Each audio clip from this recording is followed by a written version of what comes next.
Folks, even Tesla can't hold anymore. They've started slashing prices. Look at all these secondhand cars, dozens of them, but they just won't sell. No one is interested. What's going on? Look at all these Model Y, Model 3, Model X. Dealing with used electric vehicles is really tough. The market is too volatile. What are we going to do with all these cars? And look, they're all electric vehicles. Due to sluggish sales during the Chinese New Year holiday and resurgence of price wars in the Chinese electric vehicle market, shipments from Tesla's Shanghai factory plummeted. According to data released by the China Passenger Car Association, PCA, on March 4th, Tesla shipped 63,650 cars from its Chinese factory in February. This is the lowest level since December 2022. The purchase number of new car insurance shows that in January 2024, Tesla sold 41,472 vehicles in China, a month-on-month decrease of 46%, and February shipments fell by nearly 16% month-on-month. On March 4th, Tesla's stock price plummeted by 7.2% to 188% per share, resulting in an overnight evaporation of $46 billion in market value. Faced with slowing demand and intensifying industry competition, Tesla significantly reduced prices in January. The company announced on its Chinese social media Weibo account that customers who purchase Model 3 and Model Y by the end of March can enjoy discounts of up to 34,600 yuan, which is around $4,800. Tesla also offers a limited time insurance subsidy of 8,000 yuan for their rear-wheel drive version of the Model 3 and Model Y. For buyers looking to change the car's paint, Tesla is providing a 10,000 yuan discount. Stimulus measures also include a limited-time low-interest loan policy for the rear-wheel drive version of the Model 3 and Model Y, with an annual interest rate as low as 1.99%. Buyers can save up to about 16,600 yuan when purchasing a Model Y. All these incentives are for Tesla's existing inventory. Some analysts believe that Tesla's significant price cuts signal an escalation of price wars in the Chinese electric vehicle industry. Reuters reported that analyst Troy Teslike lowered his forecast for Tesla's global deliveries in the first quarter of this year, stating that despite the price cuts, sales in China are weaker than expected, indicating a demand issue. Last year, China's automobile production and sales reached 30.2 million and 30.1 million units, respectively, with year-on-year increases of 11.6% and 12% hitting record highs.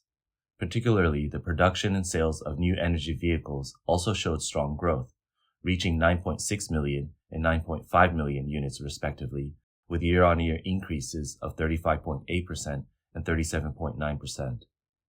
However, concerns have arisen in the market this year. The China Association of Automobile Manufacturers revealed that in January, China's domestic retail sales of passenger cars were 2.1 million units, a 13.9% decrease from the previous month, while sales of new energy vehicles saw an even larger decline, dropping by 40% to 668,000 units month-on-month. This sudden drop in sales occurred during the prime car buying period before the Lunar New Year, with some well-known brands such as BYD, NIO, and XPeng experiencing month-on-month declines of more than 40%. A sales manager from a car company said at the end of January that the market downturn exceeded expectations. In the past, the month before the Chinese New Year was traditionally a peak season for car purchases, but in 2024, there was no market popularity at all, and he said he had never seen such a situation before.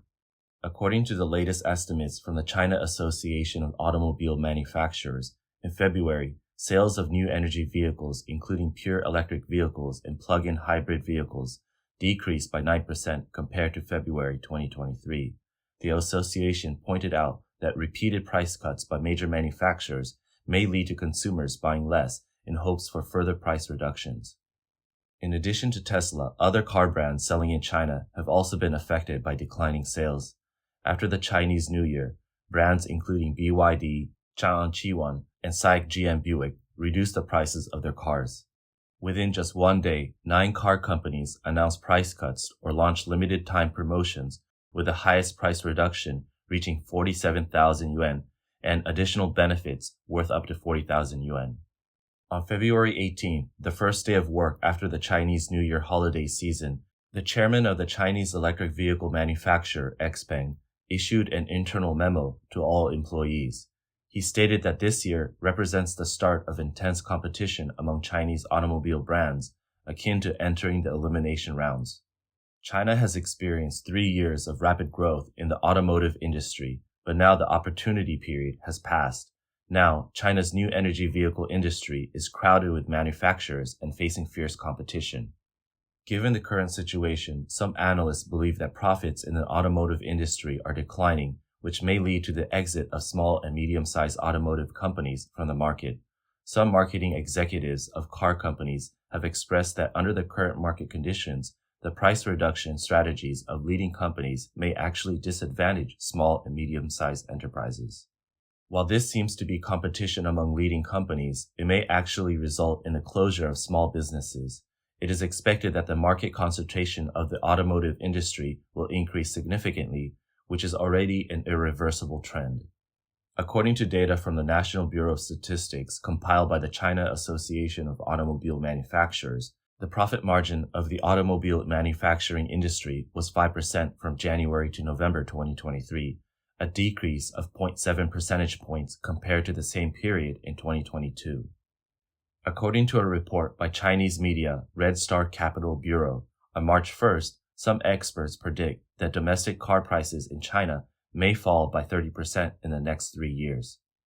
Automotive commentator Wu Pei pointed out that the current price-cutting competition has entered a state of mass event, with every car factory rushing to reduce prices regardless of reasonable profits and future growth. Only after this panic-driven price-cutting wave passes will the remaining companies be able to catch their breath. However, after experiencing this round of price reductions, the price system may not be able to return to its previous state, and operating on thin margins may become the norm. Furthermore, some analysts believe that the price reductions by Chinese car companies to compete for market share reflect the reality of declining sales and market saturation in the Chinese auto market. Yiche Research Institute's chief analyst Zhou Lijun pointed out in an interview that price wars reflect the level of market prosperity, and the larger the price reduction range, the less prosperous the market. In addition to Tesla and BYD, other new energy vehicle companies have also encountered operational difficulties. After Chinese new energy vehicle company Li Auto released a new car, its stock price plummeted rapidly.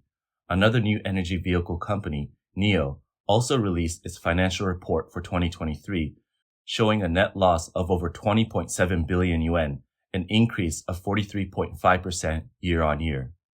According to reports, on March 5th, Li Auto's stock price fell sharply after the Hong Kong stock market opened. It fell by more than 13% at its lowest point and nearly 12% at the close. In the US stock market, Li Auto's share price also fell 11.25%. There are market rumors that the sharp drop in Li Auto's stock price may be related to the lower than expected sales of its newly released Li Auto Mega model. Although Li Auto has stated that Mega will become its next hot-selling product and expressed confidence that it will achieve sales of over 500,000 units, as of now, Li Auto has not disclosed post-launch order data for the vehicle or responded to the rumors. Meanwhile, NIO released its financial report for the fourth quarter and full year of 2023. The report showed that NIO's annual revenue was 55.6 billion yuan, an increase of 12.9% year-on-year, but its net loss reached 20.7 billion yuan, an increase of 43.5% year-on-year. NIO's gross margin and comprehensive gross profit margin are also on downward trend, with accumulated losses exceeding 86 billion yuan over the past 6 years. In addition, NIO expects revenue to decline slightly in the first quarter of 2024, ranging from 10.5 billion yuan to 11.1 billion yuan, and vehicle delivery volume will also decrease slightly, ranging from 31,000 to 33,000 units. Chinese car companies not only face serious profitability crises, but also have experienced continuous closures in recent years. On October 9th last year, Chinese emerging car manufacturer Weltmeister applied for bankruptcy and reorganization. Weltmeister was once one of the first batch of new car manufacturers in China to successfully achieve mass production and delivery. At the beginning of this year, another high-end car manufacturer, Hi-Fi, announced a 6-month suspension of production. In 2014, the Chinese Communist Party began to lay out the new energy vehicle industry, triggering a craze for car manufacturing in China. By 2018, the number of new energy vehicle companies had reached its peak, exceeding 400. However, starting from 2019, the majority of new car manufacturers fell into bankruptcy or operational crises, including 15 car companies such as Weltmeister, Innovate, Singulato, and iWays, etc. There are currently only about 10 new car manufacturers still in production and sales. Chinese social analyst Wang He believes that these bankrupt new car manufacturers come from various sources, and their motives are not simple. Many of them use the name of car manufacturing to make money or engage in other activities. The production capacity and performance of these companies are often very poor, so their elimination is inevitable. The problem now is that due to the CCP's layout of new energy vehicles, many people believe it is an opportunity to make money. However, he emphasized that car manufacturing is a fiercely competitive industry, and the funding support for these new car companies are insufficient, with many manufacturers far from achieving economic profits. Additionally, their technological reserves and capabilities are weak, and some companies even engage in illegal practices. In the cruel competition of the market, many Chinese new car manufacturers face bankruptcy, which is inevitable. In addition, in this boom of car manufacturing, local governments have played a crucial role. For example, in September 2022, Weltmeister completed a 10 billion yuan Series D financing, setting a record for the largest single round of financing in the history of new car-making forces. Many local governments, such as Kunshan in Jiangsu, Hefei in Anhui, and Hengyang in Hunan, were among the investors in this financing. Similarly, according to public information, Innovate has also received support from local governments such as Changsha in Hunan, Pingdu in Qingdao, and Nanning in Guangxi. Financial support from local governments has played an important role in promoting the growth of these new car manufacturers. However, this has also led to problems of excessive competition and resource concentration in the car-making industry, further exacerbating competition and survival pressure among enterprises. Emeritus Professor Dingshu Fan at the East Asian Studies Institute of National Chengchi University in Taiwan believes that some Chinese car companies are the product of support from local governments and are the result of regional economic interests. However, many local Chinese governments are currently almost bankrupt and unable to pay basic expenses such as salaries. Since local governments cannot provide long-term financial subsidies, the trend of car companies going bankrupt will be an ongoing situation. In the development of new energy vehicles promoted by the Chinese government, many emerging car companies have been abandoned or shut down. These companies have planned a total annual production capacity of over 10 million vehicles, with a total investment exceeding 600 billion yuan, and the annual production capacity that has been implemented is close to 3.8 million vehicles. According to public information, these car companies have raised over 100 billion yuan in total financing. Chairman Li Xiang of Li Auto called on the authorities to establish and guide a system for the merger and acquisition of automotive companies. He believes that in the future, more new brands will face operational and financial problems. Mergers and acquisitions can reduce social losses. It will be less than the losses caused by bankruptcy. However, Professor Dingshu Huan stated that China is not a purely market-based economy. Due to the support and intervention of local governments, there is a phenomenon of regional economic interests in the automotive industry, which makes mergers and acquisitions more complex. Wang He also pointed out that the automotive industry requires a huge investment scale and needs to effectively integrate resources to avoid sunk assets. However, he is skeptical about whether the CCP can establish an effective system for mergers and acquisitions. The system under the CCP is distorted, marked by substantial state interference, further distorting the market. Should mergers and acquisitions be conducted by the Chinese government, they could potentially involve specific entrenched interest groups. Regarding the growth space of Chinese car companies, a financial commentator going by Financial Insight analyzed that Chinese car companies face serious overcapacity issues, and the domestic market cannot absorb it. The main reason is a sharp decline in domestic consumption capacity, which is due to the macroeconomic downturn, leading to many people being unemployed or laid off. This greatly reduces their ability to purchase cars. In this situation, the demand for cars, especially electric cars, will decrease. However, too many resources were invested in the past, resulting in a mismatch between supply and demand. In addition, Chinese electric cars face difficulties in exporting to countries such as the United States and Europe because these countries have set tariffs and trade barriers. They fear that China's low-cost electric cars will impact the local electric car industry. Therefore, the growth space for Chinese car companies is very limited, facing internal and external difficulties. In fact, the poor sales of electric cars in China are also due to other reasons, one of which is that the user experience of electric cars is indeed unsatisfactory. Speaking of user experience, let's take an example. An XPeng P7 electric car in Suzhou was racing with a Tesla on a rainy day. It was suspected that the car lost control due to excessive speed and crashed into a tree on the side of the road. It caught fire instantly. The entire car was burnt to a frame, and the owner of the car is suspected to have died. This incident has raised doubts among netizens about the quality of XPeng's new energy vehicles or battery issues. Some believe that electric cars are still not mature. Some say that they dare not buy an electric car. Some state that electric cars are more prone to catching fire due to battery issues. Consumer demand for electric cars is also influenced to a certain extent by the actual user experience. If electric cars cannot meet consumers' daily travel needs, such as long-distance travel and battery life in cold weather, it may reduce their market competitiveness. Furthermore, technical issues such as the range of electric vehicles, inadequate charging infrastructure, and high maintenance costs have also become factors restricting the growth of the electric vehicle market. Another important factor affecting car sales is the economic situation. The purchasing power of Chinese people is continuously deteriorating, and buying a car is no longer a necessary expense. On February 29, 2023, China's National Bureau of Statistics released a report on China's economic situation.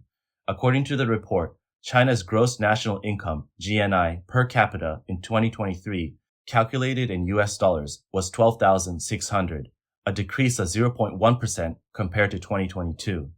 This is the first decrease in 29 years, mainly due to economic downturns and the depreciation of the yuan, which has also pushed China further away from the World Bank's standard of a high-income country. GNI refers to the total income earned by individuals and enterprises domestically and abroad in a year. According to the World Bank standards, a high-income country has a GNI per capita exceeding 13,800. Currently, there are 67 countries and regions classified as high-income countries worldwide. Although China lifted strict epidemic control measures at the beginning of 2023, the economy has remained sluggish due to a downturn in the real estate market, resulting in weak corporate profits and household income growth.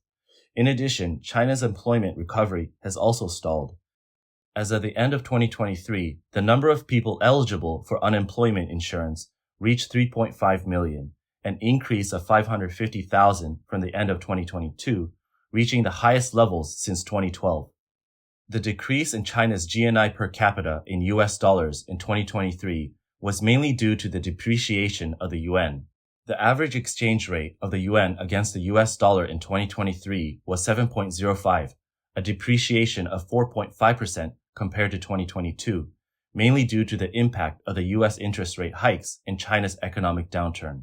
It is worth noting that the latest signal that China's economy continues to weaken has emerged. Recently, at local CCP meetings held across the country, the Chinese government has announced the economic data for 2023 and the GDP growth target for 2024. According to official data, 17 out of the 31 provincial-level economies failed to achieve their GDP targets for 2023. This year, the economic growth targets of almost all regions are lower than or the same as last year. Data from the State Administration of Foreign Exchange of China shows that the total amount of foreign direct investment in 2023 was $33 billion, more than a 90% decrease from the peak in 2021, marking the lowest level since 1993. As mentioned earlier, due to lack of market confidence, coupled with market saturation, China's car sales have performed poorly at the beginning of this year. The China Association of Automobile Manufacturers preliminarily estimated that due to the disruption of the Chinese New Year holiday season and consumers waiting for further price reductions, retail sales of passenger vehicles in February are expected to decrease by 15.7% year-on-year. To vigorously promote investment and consumption, the CCP convened a meeting called the Central Financial and Economic Affairs Commission on February 23rd. During the meeting, Xi Jinping encouraged the replacement of traditional consumer goods, such as automobiles and home appliances, with new ones, and promoted the renewal of durable consumer goods. Through video, sales manager Wu Menghui of Siemens China expressed that although the CCP's introduction of equipment renewal and trade-in policies can temporarily stimulate the market, it is only a superficial measure and does not address the root cause. He believes that the real solution to economic problems is for companies to produce products that meet standards and export them to developed countries to obtain real profits. In response, Chinese economist Chen Xiaonong, in an interview with Radio Free Asia, stated that unlike the rural appliance subsidy policy in 2008, this time the trade-in policy forces companies that lack orders to replace equipment to meet the fake demand created by the government. He believes that this approach does not conform to economic laws and is merely a superficial measure for political goals. Chen believes that the CCP's move indicates it is a measure out of desperation, but it will not truly solve economic problems.